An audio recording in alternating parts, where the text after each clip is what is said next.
Hi, everyone, and thanks again for joining me. Dom Famularo here for the Artist Series at a Distance. I get a chance to step into the lives of so many great musicians and deliver them to you for you to understand the fact that there's great leadership out there in the music industry, and not just as great players, but great businessmen and great educators.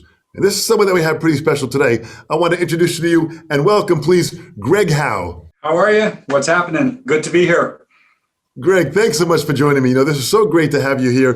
Guitarist, composer, you've got 9 studio albums. You really have put out some incredible information and education and absolutely great albums with some great musicians in the course of your career. You've built this up. You play great. I love your playing. It's intense, it's in the moment, and it's right in everyone's face, which I love it. Thank you so much. That was my self-esteem boost for the day. I feel better. Here you go. No, thank you.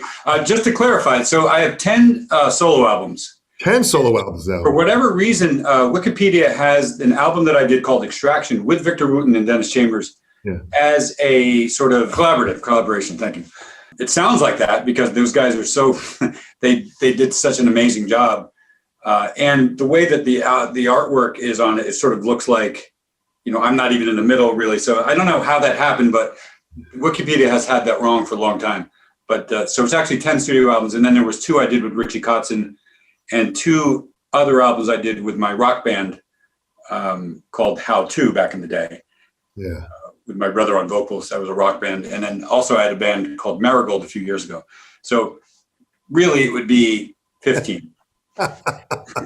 Well, I want to discuss how you put this all together. Let's go back now in the beginning stages, your early life. What sucked you into guitar? It's very strange because I didn't take it super seriously when I was young. We had an old acoustic laying around the house for many years. I would pick up every now and then and just kind of make noise with. Eventually, we had my parents had foster kids that stayed with us for a while, and so at this time I'm around 10 years old, and the kids that would stay with us were around 15 or 16, and there was one kid that stayed with us who played guitar. And, chords, like cowboy chords, open chords on acoustic. And he showed me, open D, open A, G, and stuff like that. And that was great because my brother and I used to love to sing. And back then, you probably remember Don Kirshner's rock concerts. Mm-hmm. And so we used to always pretend to have concerts and we'd have like tennis rackets as our guitars. But now we could actually play. So now I could actually play enough chords to accompany us singing and harmonizing. And that's really what I thought guitar was for, just to create a backdrop of music harmony for you to sing against. And this kid, one day, the foster kid, he had left finally. And then he came back to visit. He'd become friends with the family. When he came back to visit, I said, hey, let's go jam and play guitar, which usually meant, playing some acoustic, horse with no name kind of song, right? So while we're playing, he bent a note. And I remember stopping and being like, what was that? And he showed me, and I just thought that was the most fascinating thing I'd ever seen. I'd never knew about that. So for the next 6 months, I was just bending notes on the guitar and kind of inadvertently stumbled across the pentatonic scale. Just my ear kind of guided me to that. And then I started noticing lead guitar, like, oh, wow, people do this. People play individual notes. Oh, I'd never I just never thought about that prior. That led to, figuring out Led Zeppelin tunes and Jimmy Page. And surprisingly, the Hendrix thing came later because I think I'm in an age where, I was in my teens now sort of getting into it more. I kind of missed the Hendrix thing, but he did come back to me. But when Van Halen came out, that's when I decided to get really serious. Because an interesting thing that had happened was everything that I was starting to learn, whether it was Zeppelin or mostly rock, rock guitar, was pretty easy for me. I remember learning the song Easy Like a Sunday Morning by the Commodores, solo. And just being so proud of myself because I could play along with it on the radio. And then I was learning Jimmy Page. But when Van Halen came out, clearly there were some things happening that I was like, this doesn't make any sense. Sort of having a competitive nature, especially back then, I remember sort of having this mission, I'm going to crack the code of this. This guy's doing something that no one else is doing. And I got to be the first kid in my small town here in Washington, New Jersey, to figure out what it was. I kind of became obsessed with it. And so I saw him live. Finally, we went to Nassau Coliseum. They did a concert. I think this was after their third album. And within, a minute, I saw what it was. I saw the two-handed tapping, and I was like, I can't wait to get home and pick up my guitar. So that night, they dropped me off at my house. It was like 3:00 in the morning. Ran upstairs to my bedroom, plugged it in, and played, Eruption. And that was really the beginning that was when I sort of decided in my mind, this is what I want to do. Just because, like, to me, he was the coolest guy in the world, best guitar player in my mind at that point. Yeah. And how, what's cooler to do in this life than that? That's how I felt. I think this is the case with a lot of young people. It definitely was with me, where you're getting involved in something for kind of superficial reasons. To me, it was like, I'm going to be cool. It's going to be easy to make friends. I'm kind of bashful. It'll be easy to meet girls. I'll be, I'm the only guy that can play Eruption in town. And that's how it was for a while. And then you start to fall in love with music, like literally, then suddenly I hear Larry Carlton, and then I hear Lee Ritenour, then I hear John Scofield. And I'm like, wait a second, there's a whole nother world of music here. Yeah. And the guitar just becomes bigger and more colorful and more fun and more expanded every day. And eventually you find yourself just in love with music. And that's the broad sort of poetic version of what happened with me. Well, it sounds like a beautiful love story. So yeah, kind of. I enjoy hearing those love stories. What's amazing is with the audience that we have, as you're mentioning these names, Lee Ritenour and John Scofield, when you mention these names, I want them all to pause this recording and do the homework and go research who these names are. Yeah. Down and study them, because they're names that, as they've influenced you. So if someone likes your playing, they've got to go back and listen to who influenced you. Right. In this case, I would even maybe put an asterisk next to that, because my range of influence was so big. I mean, honestly, I was fascinated when Yngwie Malmsteen came out. I remember just being like, I can't believe a guy can play that fast and pick every note and be that clean. I wasn't really into his music. I wasn't really into his approach to soloing, but I really respected his technique. And so it would be very typical for me. It would be like, I'm listening to a guy like that from 9:00 in the morning till 12. And then right after that, I'm listening to Stevie Ray Vaughan. Then I'm listening to Albert Collins, and then, George Benson. And so all of these influences were equally as powerful and important to me. And I would always find myself asking, back then, I remember thinking, when I would hear like a great rock guitar solo, I'd think, how come they don't implement some of these more jazzy stuff? Or I'd hear a jazz solo and think, how come these guys don't crank up the aggression a little bit, crank up the lightning, that rock players bring? Why can't we marry some of that sophistication with some of this fire a little bit more? And that was always how I felt. So I think a lot of my playing is really the result of, and I'm not very good at compartmentalizing this stuff. Like a lot of guitar players I see today, especially because there's so many great guys out there, but they'll do a demonstration and it's like, here's a country lick, here's a jazz lick, here's a bebop thing, here's a heavy metal thing, and they can really separate it all. With me, it's just, this is how I play, and it just comes out sounding like me, and I can't really mimic, Wes Montgomery that well. Yeah. But I can be influenced by him, where you'll feel the influence. Yeah. So it's hard for me to mimic guys, but I think if you listen, you'll hear all the influences sort of in my approach, particularly in soloing. But it's great that you have that kind of lineage. Wes Montgomery, a fantastic, artist in his own right. Oh. Listen, George Benson was highly influenced by Wes. Big time, yeah. Here you are now pulling from George Benson. So, I mean, there's a lineage there that you started to follow. Absolutely. It sounds like you've kind of followed this naturally. You just kind of, you found it and you kind of went with it. That's exactly right. It was all based on just being inspired. Everything came down to that with me. It was never, I need to learn this. I need to study the real book. I need to do this. It was always just, I'd hear something and go, that is really cool. Mm-hmm. I don't understand it exactly, so I can't wait to get my hands dirty in that and figure it out. And that's how it was. I just loved it. It was like a video game. Like I couldn't wait to get to my guitar every day because I knew there was going to be some new level, right? Some new scenery that I was going to tap into. Well, it sounds like that's when passion meets action. So you start Yes. together for sure. So now your brother Albert's a singer. You put this band together. You're working around the club circuit area around in New Yep. York, New Jersey, and Pennsylvania. And Yeah. you finally get the experience of what's happening. But Yep. then what happened with Shrapnel Records in '87? You kind of like all of a sudden you were just what drove you to approach them? Great question. So we actually, we put our band together right after high school. We had finally hooked up with a manager that was pretty connected to the industry, and he set up some showcases for us. There was a club owner that I forget, I don't remember the name of the club, but he owned the club and he really believed in us. And he actually got behind us financially. I remember he came up with some 5-digit money that to invest in us, to put a demo together, a big time demo. We showcased for some pretty big major labels, but it never quite caught on. We really weren't ready. We were young kids, and we were running out of ideas after a while. And the band was falling apart. We'd gotten a couple of different new bass players and drummers. And eventually I said to my brother, if we're going to be a cover band forever, let's go to Florida. Let's go somewhere where it's cool and warm and hot and nice and fun, and there's water and smiling faces, and let's do it there. And so we started to save our money. We were going to literally do that. And just on a whim, just for the heck of it, I decided, because Mike Varney had a Spotlight column back then, Right. where he would feature 3 guys every month that were unknown from around the world.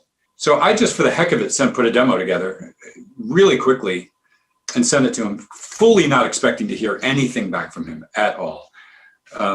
But I did do one thing that was, I think, very helpful. And that was he had a PO box that you needed to send everything to. And I did do that. But I also sent one FedEx to right to the Guitar Player magazine headquarters. So I knew someone would have to actually sign for it, have the package in their hand, and probably at some point give it to Mike Varney. And that worked because I had actually gotten a job at a factory to try to save money because we were going to get ready to move to Florida. And while I was there, I remember I was living with my mother at the time, and I called on my lunch break, and she said, "You just got a phone call from some guy that owns a record label, and he said he got your demo, and he really likes it, and he was wondering if he could talk to you about recording an album." And I was like, "What?" I couldn't believe it. So that's how that happened. That would have been '87. That was around November of '87. And I was shocked that he liked it and that he would liked it enough to want to do an album. And then the next thing you know, he wants to get Billy Sheehan on it. And I was just like, it was all really quick. It went from I'm out of ideas to I have a record deal. So it was cool. Well, it sounds like it was a combination of courage, perseverance, and just that desire to want to see where this could go. Yeah, that's, I think, what it is. I think probably the case with most people. Yeah.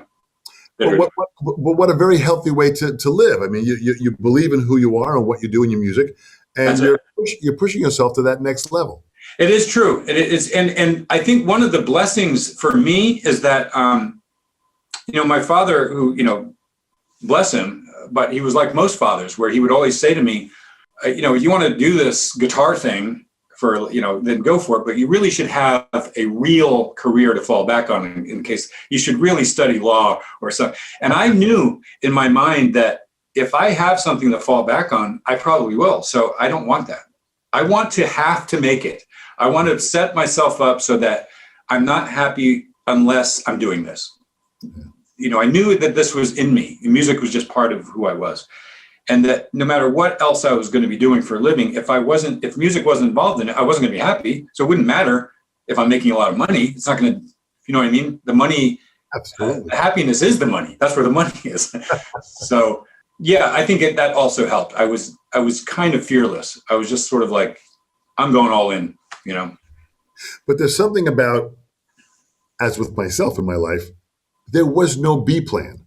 Right. No plan B. What I was going to do, there was nothing to fall back on because I had no plans of falling or having to go back. Right. That's exactly right. That mentality of the power of intention. Yes. You just saw it as that, and you went for it, and you succeeded. Right. Because you had no choice, kind of, in a weird way. Absolutely. Absolutely. So at that point now, you put this out. Now you've got this album coming out, and it really is amazing because Was this the beginning of you saying you wanted to have your thing? Was it, was it like, do I want to play for other people or do I want to do my own thing? Where did that decision come in? Yeah, so this is a really good question. So I'm really connected with my brother. We've now been at this for 6 years. We've been playing in the clubs. We've been doing this. We've had a couple of different lineups of the version of the band. Our band was called Duke back then. It was a little odd and a little awkward because I didn't want to abandon him and I didn't want to abandon the band that we had at that time, the rock band. Yeah. But I had a record deal now, and Mike Varney was not really super interested in the band. He wanted the instrumental album. So I had to negotiate with him the deal. So the original contract was for 4 albums. And we were able to negotiate that I would do 2 albums as instrumental albums and 2 albums with my rock band. Mm. So the first album was Greg Howe, just Greg Howe. And that was the one with Billy Sheehan and Atma Anur on it. And so the second album was an album called High Gear, and that was with the rock band. And at that point, we changed the name to How To. And then the third album, we also was with the rock band. That was an album called Now Hear This. And I was pretty proud of that album. I just felt like it was about 3 years too late. And then we did the next album, I think in 90 or 91. I remember we did a tour that year, and it was clear that the world was changing, right? that because we'd have like these opening bands that were really doing a whole new thing. It was really much more of the Soundgarden, Nirvana. And, and in retrospect, it was much needed. Some of the hair metal thing had become corporate and cheesy and clean and just not rock and roll. Rock and roll is about angst and, rebellion, and it's an attitude, which is hard to maintain when you're looking at guys with hairspray and lipstick. So I think that the grunge, the Seattle era was a needed reset button. It infused rock and roll again into rock and roll. Yeah. But it wasn't good for us guitar players because part of what got thrown out was cool solos, So that was a little tricky for me because now I'm at a point where it's around 93, my 4th album is due. And the How To band had kind of broken up at this point because there really wasn't a place for that kind of music anymore at this point. And there were other personal things happening within the whole system. My brother has struggled with substance abuse issues his whole life, and that was creeping up at that point then. So we were having that issue. So I had to really make a decision about where I was going. And to me, it was like, okay, as far as pushing the envelope of guitar, where are you going to go? You got Vinnie Moore, you got Paul Gilbert, you've got Yngwie, you've got these guys who are just, where do you go from there? Yeah. And my thing was, maybe this is where I start to let my influences really in. And instead of expanding this way, I just expand this way and let the next album, which was Introspection, right, allow everybody to really hear my influences, because I had sort of hid a lot of them, right? Because it's hard to do a heavy rock Van Halen influenced album with licks that sound like they came off of Larry Carlton record, right? So this was an opportunity finally for me to really make a musical statement that was honest about who I was. I hadn't quite done that up to that point. I was, rock was a big influence for me, but the first 3 albums I had done were all very much rock. The first album was, even though it was instrumental, you can hear it's very blues rock. And then the next 2 albums were just very sort of 80s rock influenced.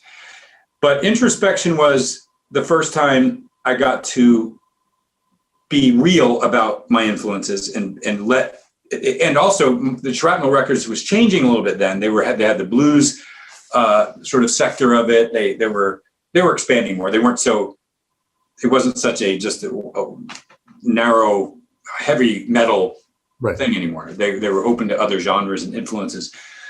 So, and I also got to record that album at home on ADAT. So I didn't have anybody around me slapping me, hey, we can't have that. No, that sounds too light. So I was able to do whatever I wanted. And I was a little nervous when that album was done, because when I submitted it to Mike, I didn't know if he was going to like it. And I didn't know if he was going to say, this is way too jazzy for me. This is not heavy enough. We need some more distortion and rock. And but luckily he really did like it. And I'm happy he did, because that album, I think, was an important record. So, but that's the long answer to your simple question. Yeah, well, Introspection was in 93. Then you did Uncertain Terms in 94. Yes. Then you did Parallax in 95. Yep. You did 5 in 96. So you really were kind of pumping these out. It was pretty prolific at that point. And part of the reason for that is that I was still trying to actually figure out what to do with my career. If I'm to be totally honest with you, because, from the time I got out of high school, it was always, I'm going to be a rock guitar player in a vocal band. Yeah. But the universe seems to be putting me constantly in these positions that you're an instrumentalist. Yeah. You are an instrumental guitarist.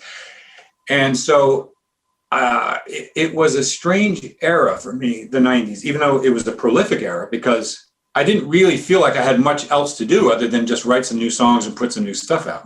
So it's kind of interesting. So let's talk about the business side for a second, because in order to do this, then there are, an amazing amount of musicians out there that want to do what you're doing. They want to put their soul together. Did you incorporate yourself? Did you become a corporation? Did you become an LLC? Did you organize yourself in a way that would allow you to be your own entity and brand yourself that way, and then use that to negotiate with the companies? Did you have a lawyer? Did you have a manager? How'd you put all this together? Yeah, I really didn't. So I didn't do any of those things, which would be a very smart things to do. I wasn't very smart.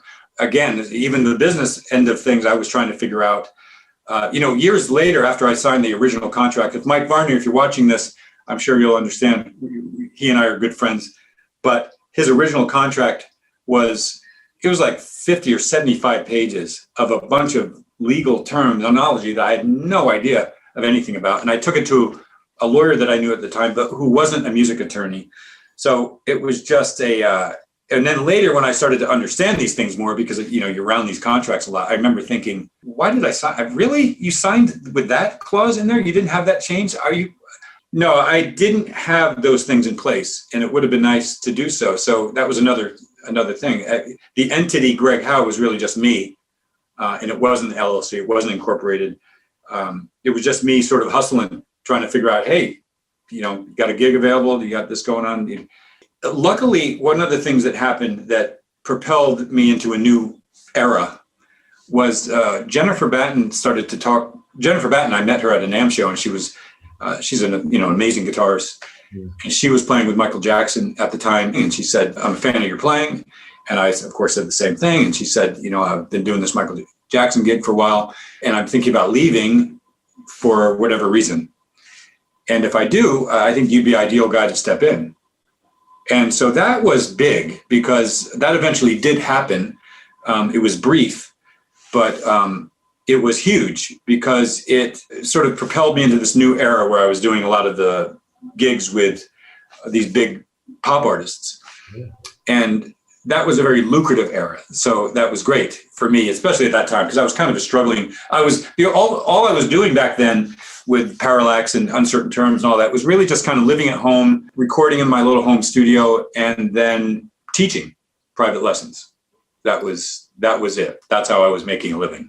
But interesting point, because that's still a very, honorable way to live. You were playing your instrument. Yeah. You were surviving as a musician. Yes. Performing and teaching at your own pace. Yes. What you want to do. You had your solo albums out. That's great the way it is. Now, the Michael Jackson, that was a his story world tour. Let me tell you something. That was huge. Yes, it was. Really, huge. That was huge. I mean, it's just amazing that you did that tour. Now all of a sudden you're traveling at a different level. You're the professionalism that Michael ran in his band, was incredible. Oh yeah. Jonathan Moffat, who's a dear friend. He talks about these tours are incredible. I had the chance for the sessions to interview Jennifer Batten, great, and Billy Sheehan, these guys that you mentioned, and Victor Wooten and these guys. So it's amazing how that kind of amped you up to another level. So what was that like, adjusting to that level? You're going from being at home, doing some, controllable stuff in your own little world. Right. So now, hello. It was huge, and on every level. Honestly, other than my rock band, I hadn't interacted with a whole lot of musicians outside of me, right? I mean, I did the album, with Mike Varney, with Billy Sheehan, but there wasn't a lot. I hadn't done a lot of interacting with players, and when you step into a band like the Michael Jackson band, this is one of the things that here was a big learning experience for me, because again, I was much younger, you tend to think that, the better the musician is, the more technique he has and the more, he can do and the more stuff they can handle.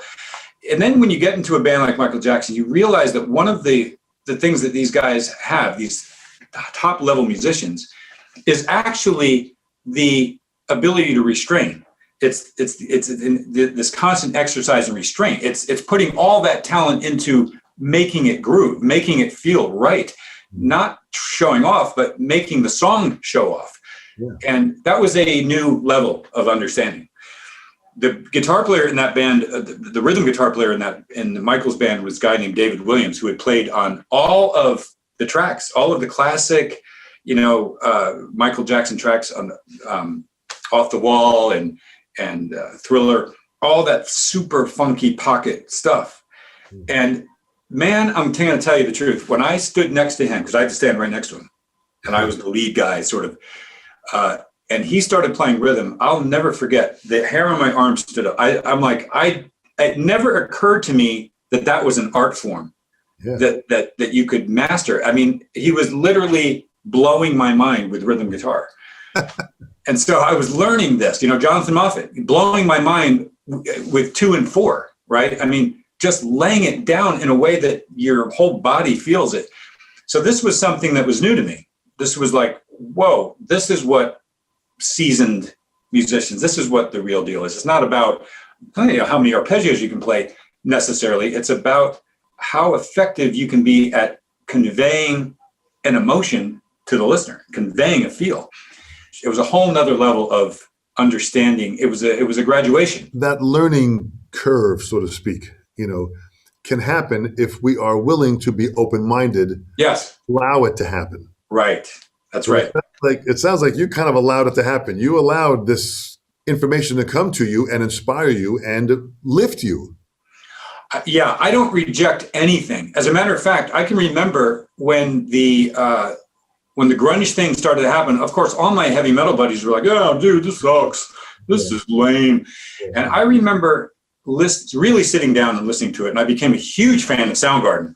But I was a fan of a lot of that music because it was like I felt like a lot of my friends from this other era were missing the point. You're not feeling the organic message here. There's some stuff of real value here that if you absorb it and open your mind up, you'll get something out of it. Don't reject it just because it's not something that you are used to.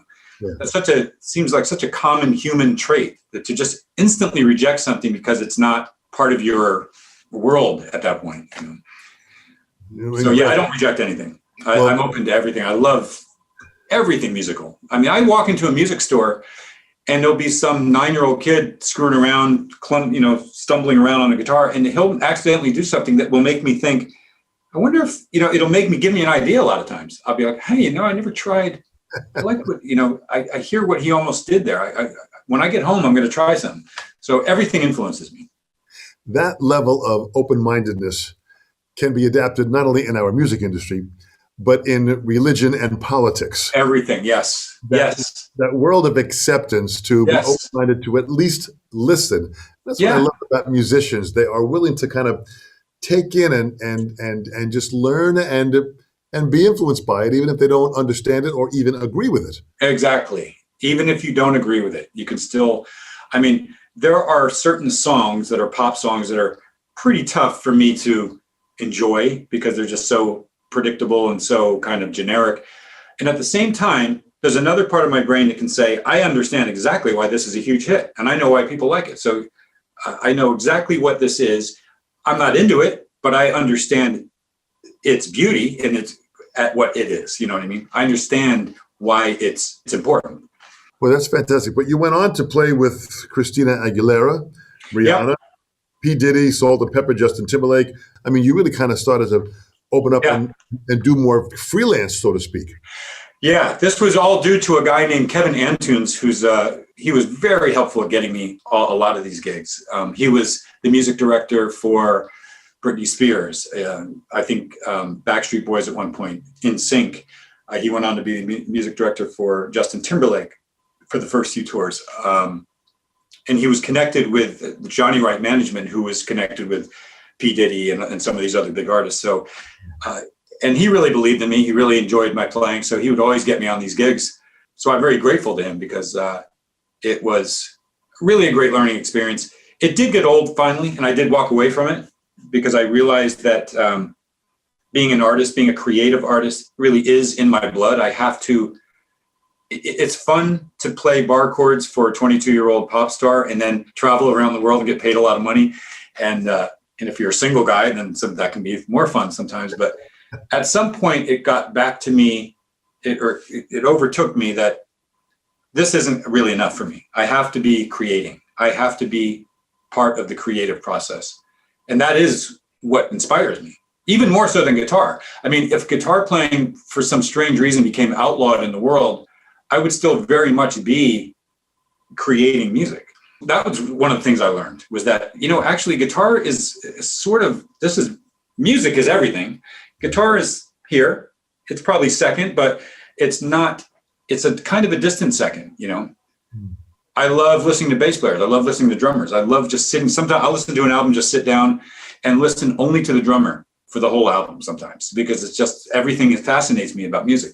Wheelhouse, Guitar World ranked it as the 20 best guitar albums of the decade. So, I mean, you really have laid down some music that has turned some heads and that, allowed people to understand that you have arrived loud and clear. I can't describe how grateful I am for that, because it's just, how could life get any better than that? I set forth to, make a statement about music with the guitar in my hands, and it seems like that has happened. So I feel blessed. I feel like I couldn't ask for anything more. It's amazing. When I hear things like that, it just makes me think, wow, what a super blessed person I am, And it sure as heck ain't over yet. So you've got a lot more absolutely in the process. You're absolutely right. And this whole lockdown thing that's going on is in a certain way kind of a blessing, because I had recorded, not a blessing, I don't mean it that way, but on some level, it's cool because last year I had finished a new album and was going to release it before my tour, which was my US tour, which was going to happen in August. Then when the tour was canceled, I went back and listened, and now, I've evolved. You evolve a little bit every year, all the time, right? You're always evolving. So there are certain things that even a year ago that I'm like, I don't know. I think I'm going to load that back into Pro Tools and see if I can retweak a couple of things. So in a way, I feel good about the fact that I can revisit some of this stuff and maybe even reject some of it and add some new ideas. So I'm kind of psyched about the new album that should be out this year. Very exciting. So are you managing yourself differently now that you are where you are and you learned the lesson about the entertainment lawyer? And I've got a dear friend as a part of the artist series at a distance who I interviewed, Paul Quinn, who's an entertainment lawyer. Yeah. I've interviewed him here. It's just a wonderful interview. And he's on our panel. So we get advice from him all the time. And he really speaks about the fact that, having legal, advice is really important, because you're not going to make that mistake. It's everything. It's everything. It is. Yeah. It's everything. If I could rewind the clock, knowing what I know now, I would have made a move without a serious lawyer. And if someone were to say to me, well, that's going to cost you a lot of money, I would have said, well, then that's what it's going to be. But you got to have it because it will save you tens of thousands of dollars, if not more. I think that a real lawyer back in the day would have resulted in an extra 6-digit amount of money for me. Yeah. So yeah, I like that guy, and that's great advice, and it really is true. That's what I want the listeners to understand, that what might seem like a large investment with a lawyer could just very well be your best investment. Absolutely. Absolutely. So in this process now, do you have any management now that's working with you or assisting with you in the process of organizing things? Well, I'm fortunate enough to now have a fiance who's been managing me for 10 years. And she's fantastic at it. She's, when she started managing me for real, that's when my personal career, after the pop artist phase ended, that's what really got me back on track. Great plan. It's kind of interesting because with this now, aside from writing and recording what you're doing, but you also have an online school that you have on your website. Yes. Talk about that, how you've put that together. Well, that was really that, in a way, I think you were way ahead of all of us when you 25 years ago doing this. But it was around 2008 that I remember we just moved to Long Beach, California from the East Coast. I didn't really have anything lined up out there, right? I didn't have any income. And so I talked to some people at MI and they were like, yeah, we would love to have you. But honestly, what MI offers, well, let's just say it didn't make a lot of sense to me. Yeah. And at that point, Skype was starting to be pretty cool. And, you're having these video software that enables you to do. And I remember thinking, couldn't I teach a guitar lesson like this? It seems to me it's almost the same thing. But within a short amount of time, yeah, we had people signing up for lessons. And it was surprisingly not as cumbersome as I would have thought, So the way we do it is somebody wants to sign up, they can fill out a form, an online form. Cassandra, my manager, will usually do a test with them prior to the actual scheduled lesson, where she just makes sure that she can see them and hear their guitar and hear everything right. Mm-hmm. And then she sets up the thing. They do the PayPal exchange, and that's it. And it works out great. I have wonderful students, and it's really a lot of fun. And it's good for me because I do love music in a way that it would be very easy for me to stay very active in music for a week and a half without ever even picking up my guitar. Yeah. But I'm not a guy who's good at maintaining my chops or my whole feel if I don't play every day. So it's good for me because it forces me to pick up the guitar, put it in my hands, and be ready. Because some of my students are really good, some of them are really good. And I don't want to feel like they're wasting their money by showing up in front of a guy that they can do everything. Oh, I got that, Greg. Got that. Yeah, no problem with that. So it's good for me. Yeah, but that's how that started. So is there anyone that mentored you? Did you have mentors in the course of your life? I had a mentor when I was young. So right around the time that we were starting our rock band, this would have been around early 80s, 82, 83, 84, right out of high school. My sister Janice, so I should talk about her because she is 3 years older than I. She's a singer, and she's a great singer. And she was working more in the R&B realm. So she was singing as a backup vocalist for people like Melba Moore, Freddie Jackson. She had a friend who I think she had met on some gigs. And I don't know how they exactly met, but there's a guy named Al Caldwell. He ended up playing bass on my album called Introspection. He's the bass player. And he's fantastic. And he's, back then, just way ahead of it. He was already doing 6-string stuff. He was already doing crazy flamenco, stuff with his right hand. He knew I was a big Van Halen freak. He knew I was a big rock guy.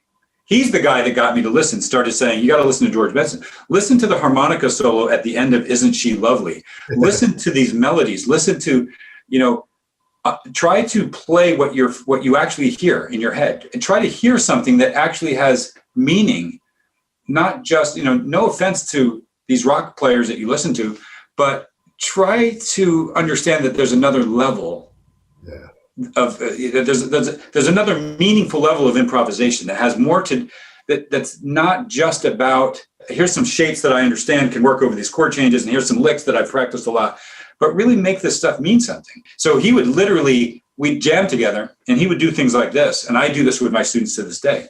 He'd say, stop for a second. I'd be like, what's wrong? Yeah, just stop. I want you to play an improvised solo on one string. And I want you to you can't use your licks, can't use your shapes, can't use your technique. You got to break out that honest, childlike creativity and find these notes, find your improvisation, find your creativity. He would do exercises like that. He'd say things like, how creative can you be without playing that lick that I've heard you play 10 times now? Okay. And he introduced me to a lot of players, especially in the jazz world, because I really came from a rock place as a kid. And he got me to hear Hendrix, right? To hear Hendrix finally. Because as a kid, when you're 16 and you're playing Eruption, and then someone says, Hendrix, you're going, or not you, I don't mean you guys, you 16-year-olds out there, but me at the time, I just remember thinking, he's not anywhere near as clean or as fast as Van Halen. He's not as, I don't know what's the big deal about this guy. I can do that. And then later you find out that no, you can't do that at all, because I finally heard him. I finally heard what it was that I had been missing. And it was like an overnight experience. I remember this because I think it was Al Caldwell, this guy, this mentor, who said, have you ever actually listened to, and I think the song was All Along the Watchtower. Between me listening to it with new ears and with what he was saying while it was playing, there was a switch that went on. And suddenly I'm like, how did I miss this? How have I been playing at this point this long and not heard this? So yeah, Al Caldwell was a huge mentor for me. And to this day, we still talk on the phone, and I remind him of that. And and he's got some stuff that's going to be happening soon. He's got, I think, a 6 or 7 or 8 string bass that he just did, and he's still very active. Yeah, that was probably the closest thing to a mentor musically that I had. Well, that is beautiful mentorship, because that opened you up to a whole nother level, and that big time, big time. You to become who you are now. So it's pretty powerful. Yeah. Absolutely powerful. Absolutely. In closing, Greg, we have all these young listeners that are out there, and they'll be listening to this for years to come. What would you say to this next generation in preparation, almost to a degree as if you were talking to a young Greg Howe? What would you say to these people that would guide them along the way so they can, clear their path to achieve their passions are screaming at them? One of the big things when it gets philosophical with my students, which it often does, I find that belief in themselves is the biggest thing lacking. It's what they need the most.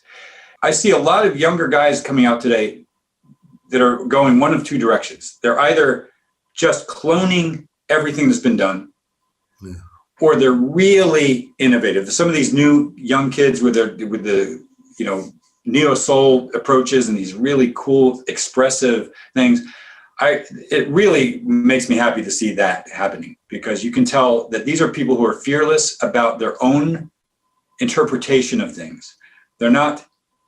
Most people have the ability to be innovative, and the only reason they're not is because the fact that no one else ever did the thing that they might be thinking of makes them believe that it must not be cool. Yeah. This must not be cool. That I've seen this happen with kids where they're playing something, or they're playing a drum, or they'll do something on a bass or a guitar or whatever, and they'll be like, what is that? That's kind of cool. Do you think that's cool? Would you think that's cool? And I'll think, in my mind, I'm thinking, yeah, that's really cool. I've never heard that before. And then I watch them say to themselves, I don't know, man. It can't be that cool. Somebody would have done this by now. It's probably not cool. I'm not going to do it. All the things that people talk to me about, like hammer-ons from nowhere, the linear tapping where you're playing, literally lines with 2 hands instead of the arpeggiated Van Halen style thing. A lot of the rhythmic stuff that I do, all these things that sort of were new ideas, were not the result of me trying to be innovative. They were the result of me being unsuccessful with conventional approaches to what I was hearing in my head. I hear something and I'm like, I need to get this out of my fingers don't do what Alan Holdsworth does. I just can't get them to do that.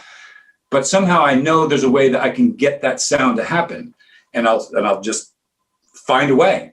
And it's not because I'm trying to be unique or different. It's actually because I'm trying not to be. It's because I'm trying to do what they're doing and I can't.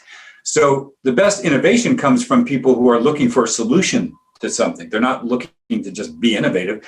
They're looking to come up with a solution. So believe in yourself, because sometimes I think that your weaknesses, or what you view as your weakness, could be the doorway into your own style, your own uniqueness, your own unique voice. The very thing that you are unable to do the way you wish is going to be, there's a solution for that. And that solution is going to define your style. It could define you in an innovative way.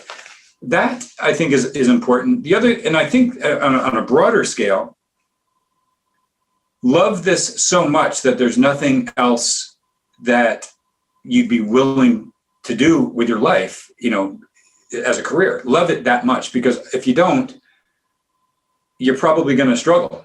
I don't want to scare people, but the more you love this, the more you're not going to care whether or not you become famous or not. You're going to be like, well, whether I do it or not, I'm not going to stop doing this. I love this too much. So if it takes off, great. If it doesn't change the fact that I'm going to keep doing it.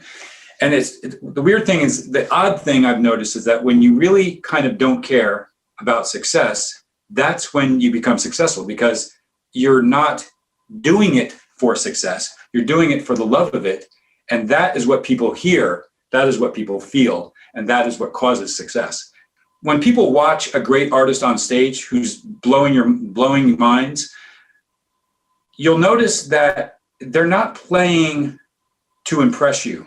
They're playing to connect with themselves. It's an exercise in self-honesty. And you feel that because you see that they are fearless about what they have to say to you. This is who I am. This is how I say it. And and this is how I'm going to say it, whether you want to hear it or not. This is what I do. And I love what I do. And we love watching them love that. That's what's real about it. And that's why you can sometimes see a guy stand on stage, play something perfectly, execute things perfectly. And yet you're like, that's impressive, I guess, but there's no hair on my arm standing up. This isn't doing anything for me, because it's a robot, right? There's nothing, I don't believe you. I don't believe that you have a story to tell me. You don't have anything to say other than I'm really good at moving around the fretboard. So if you have something to say, if you have something that you want to say, it means that you have a feeling that you want to convey to people. You want them to feel it, and you want to do this in this abstract version that we call music.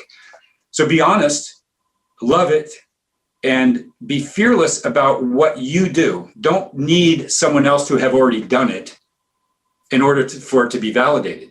You validate it and feel good about the fact that this is your own unique expression. And if no one's heard this before, it doesn't mean that it's not cool. It means that it is cool. It means that makes it even cooler. So that would be my advice. And more, the overarching thing is make sure you love this more than anything, almost. Well, Greg, well said. It's kind of interesting. If there's anyone that showcases their love for what they're doing, clearly you are doing that. Thank you.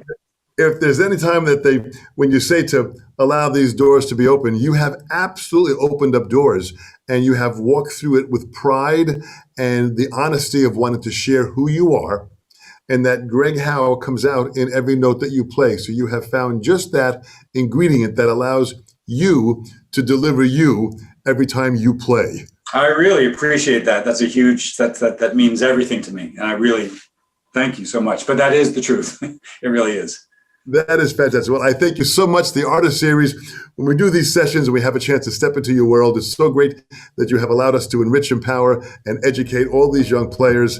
Fantastic. Stay well, stay safe. And Greg Howe, thank you so much. Fantastic. Thank you so much. Thank you all. Take care. Dom Famularo here, the Sessions panel. This is so exciting. Thanks for watching. Thanks for subscribing. Click the subscribe button to be a part of what we're doing. The views help us tremendously. All of your comments, we read them and react to them. This is incredible. The support you're giving us is great. The Sessions panel. We'll see you real soon.